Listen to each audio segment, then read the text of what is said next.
Social ಮೀಡಿಯಾದಲ್ಲಿ ಸಿಕ್ಕವರಿಗೆ hi ಅಂತ friendship ಮಾಡಿದ್ರೆ ಸಂಕಷ್ಟ ಕಟ್ಟಿಟ್ಟ ಬುತ್ತಿ. ಇತ್ತೀಚೆಗೆ ಸೋಷಿಯಲ್ ಮೀಡಿಯಾವೇ ಈ ವಂಚಕರಿಗೆ ವೇದಿಕೆಯಾಗಿ ಬದಲಾಗಿದೆ.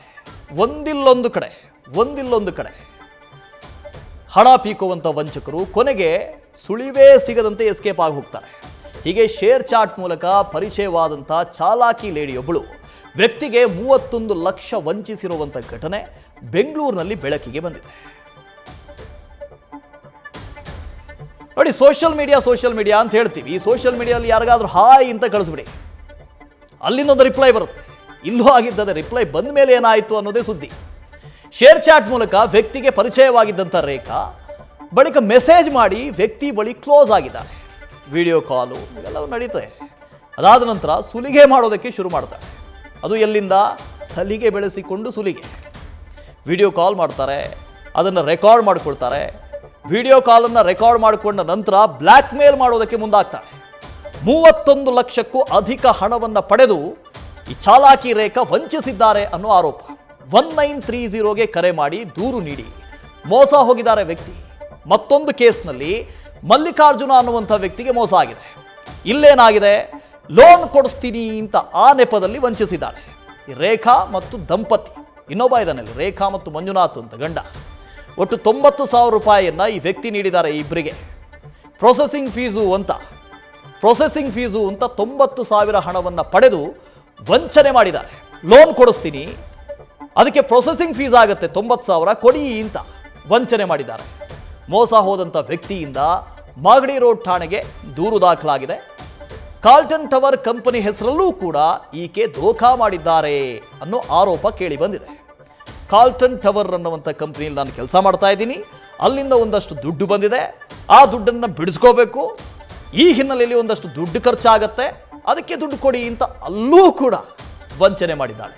ತಾನು ಈ ಕಂಪನಿಯಲ್ಲಿ ದೊಡ್ಡ ಹುದ್ದೆಯಲ್ಲಿದ್ದೆ ಅಂತ ಮೋಸ ಮಾಡಿದ್ದಾಳೆ. ಕಂಪನಿಯಿಂದ ಕೋಟಿ ಹಣ ತನ್ನ ಅಕೌಂಟಿಗೆ ಬಂದಿದೆ. ಹಾಗಾಗಿ ಆ ಕೋಟಿ ಹಣವನ್ನು ಅಕೌಂಟ್ನಿಂದ ತೆಗಿಬೇಕಲ್ಲ, ಅದನ್ನು ಫ್ರೀಸ್ ಮಾಡಿದ್ದಾರೆ. ಹಾಗಾಗಿ ಒಂದಷ್ಟು ದುಡ್ಡು ಬೇಕು. 25 ಕೋಟಿಯ ಕಥೆಯನ್ನು ಹೇಳಿದ್ಲಂತೆ. 25 ಕೋಟಿಯ ಕಥೆಯನ್ನು ಹೇಳಿ ಕೋಟಿ ವಂಚನೆ ಮಾಡಿದ್ದಾಳೆ ಈ ರೇಖಾ. ಅದನ್ನು ಬಿಡಿಸೋದಕ್ಕೆ ಹಣದ ಅವಶ್ಯಕತೆ ಇದೆ ಅಂತ ನಂಬಿಸಿ ಗಾಳ ಹಾಕಿ MLA ರಾಜು ಗೌಡರ ಹೆಸರನ್ನು ಕೂಡ ಇಲ್ಲಿ ಬಳಕೆ ಮಾಡಿಕೊಂಡಿದ್ದಾಳೆ.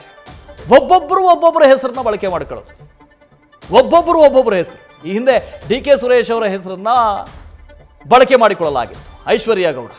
ಈಗ ಇವಳು ಪೊನ್ನಂಪೇಟೆ ಉದ್ಯಮಿಯನ್ನ ಸುಲಿಗೆ ಮಾಡಿದ್ಲಂತೆ. ಇನ್ನು shaadi.comನಲ್ಲಿ ಈಕೆಯದ್ದೇ ಒಂದು ಪ್ರೊಫೈಲನ್ನು ಕ್ರಿಯೇಟ್ ಮಾಡಿಕೊಂಡು ಅಲ್ಲೂ ಕೂಡ ಅನೇಕರಿಗೆ ಉಂಡೆ ನಾಮ ತಿಳಿದಾಳೆ ಅಂತ 100 ಕೋಟಿ ರೂಪಾಯಿ ಸುಲಿಗೆ ಮಾಡಿ ಒಂದು ರೆಕಾರ್ಡನ್ನೇ ರಚನೆ ಮಾಡಿದ್ದಾಳೆ ರೇಖಾ ಹಾಗೂ ಆಕೆ ಪತಿ ಮಂಜುನಾಥ್. ಇಬ್ಬರನ್ನ ಕೂಡ ಈಗ CCB ಬಂಧಿಸಿದೆ. ಇನ್ನೊಂದಷ್ಟು ಸ್ಟೋರಿಗಳು ಬರ್ಬೋದು. ಈಗ ಒಂದು 3-4 ಸ್ಟೋರಿಗಳು ಮಾತ್ರ ಬಂದಿರೋದು.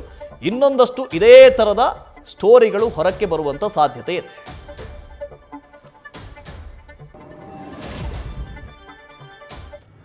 ನಾನು ಟ್ಯಾಕ್ಸ್ ಕಟ್ಟಬೇಕು ಅಂತಾನೆ ಇಸ್ಕೊಂಡಿರೋದು. ಯಾವುದು ವಿಚಾರಕ್ಕೆ? ನನಗೆ ದುಡ್ಡು ಬಂದಿರೋ ವಿಚಾರ. ಯಾವ ದುಡ್ಡು ಬಂದಿರೋದು ನಿನಗೆ? ನನಗೆ ಬಂದಿರೋದು ಕಾಂಪೋಸಿಷನ್. ಯಾವುದು? ನನಗೆ ಯಾವುದೋ ಒಂದು ಕಾಂಪೋಸಿಷನ್. ಯಾವುದು? ಕಾರ್ಲ್ಟನ್ ಟವರ್ದು ದುಡ್ಡು ಬಂದೈತೆ ಅಂತ ಇಸ್ಕೊಂಡಿರೋದು. ಕಾರ್ಲ್ಟನ್ ಟವರ್ ಓನರ್ ನಿಮ್ಗೆ ದುಡ್ಡು ಹಾಕಿದಾರಾ? ನನ್ನ ಕಸ್ಟಮರ್ ದುಡ್ಡು, ನನ್ನ ಓನರ್ಸ್ ದುಡ್ಡು ಹಾಕಿದ್ದಾರೆ. ಎಷ್ಟು ಕೋಟಿ? ನನಗೆ ಎಷ್ಟು ಅದು ನಿನ್ನ ದುಡ್ಡು ಬರೋಷ್ಟು ನೀವು ಮಾತಾಡ. 3,80,00,000 ನನ್ನ ಹತ್ರ ದುಡ್ಡು ಇಸ್ಕೊಂಡಿದ್ಯಾ? ಹೌದು. ಏನಂತ ದುಡ್ಡು ಇಸ್ಕೊಂಡಿದ್ದೀನ? ನಾನು ಟ್ಯಾಕ್ಸ್ ಕಟ್ಟಬೇಕು ಅಂತಾನೆ ಇಸ್ಕೊಂಡಿರೋದು. ಯಾವುದು ವಿಚಾರಕ್ಕೆ? ನನಗೆ ದುಡ್ಡು ಬಂದಿರೋ ವಿಚಾರ. ಯಾವ ದುಡ್ಡು ಬಂದಿರೋದು ನಿನಗೆ? ನನಗೆ ಬಂದಿರೋದು ಕಾಂಪೋಸಿಷನ್. ಯಾವುದು? ನನಗೆ ಯಾವುದೋ ಒಂದು ಕಾಂಪೋಸಿಷನ್. ಯಾವುದು? ಕಾರ್ಲ್ಟನ್ ಟವರ್ದು ದುಡ್ಡು ಬಂದೈತೆ ಅಂತ ಇಸ್ಕೊಂಡಿರೋದು. ಕಾರ್ಲ್ಟನ್ ಟವರ್ ಓನರ್ ನಿಮ್ಗೆ ದುಡ್ಡು ಹಾಕಿದಾರಾ? ನನ್ನ ಕಸ್ಟಮರ್ ದುಡ್ಡು, ನನ್ನ ಓನರ್ಸ್ ದುಡ್ಡು ಹಾಕಿದ್ದಾರೆ. ಎಷ್ಟು ಕೋಟಿ? ನನಗೆ ಎಷ್ಟು ಅದು ನಿನ್ನ ದುಡ್ಡು ಬರೋಷ್ಟು ನೀವು ಮಾತಾಡ. 3,80,00,000 ನನ್ನ ಹತ್ರ ದುಡ್ಡು ಇಸ್ಕೊಂಡಿದ್ಯಾ? ಹೌದು. ನ್ಯೂಸ್ ಫಸ್ಟ್, ನಿರ್ಭೀತಿಯಿಂದ ನಿಮ್ಮ ಪರವಾಗಿ.